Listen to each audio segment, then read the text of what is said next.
ரொம்ப பசிக்குது, ஏதாச்சும் சாப்பிடலாமா? சரி, மரத்துல மாங்காய் இருக்காது, அறுத்து சாப்பிடலாமா? மேல பாரு, அந்த மாங்காய் தாண்டா கிட்ட இருக்கு. யாரா பறிக்கிறது?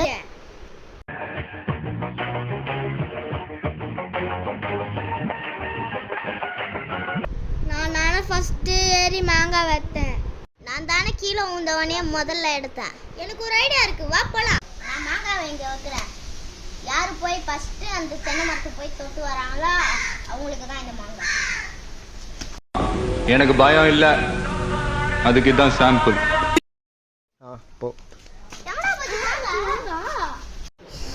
மாங்காய் எப்படியே தெரியாச்சு. அந்த கறிப்போம்.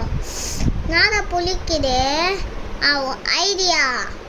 இது சொன்னக்காக தான் மாங்காய் வாங்கணும். அந்த செம்ம சூப்பரா இருக்கும். டேஸ்ட் பண்ணாம சாப்பிடு. வாவ், செம்ம டேஸ்டா இருக்கு, சூப்பரா இருக்கு. டேய், ஏன்டா நம்ம மாங்காய் வைத்தது? பில்லி தான் போட்டு அடிக்கிட்டா அவனை.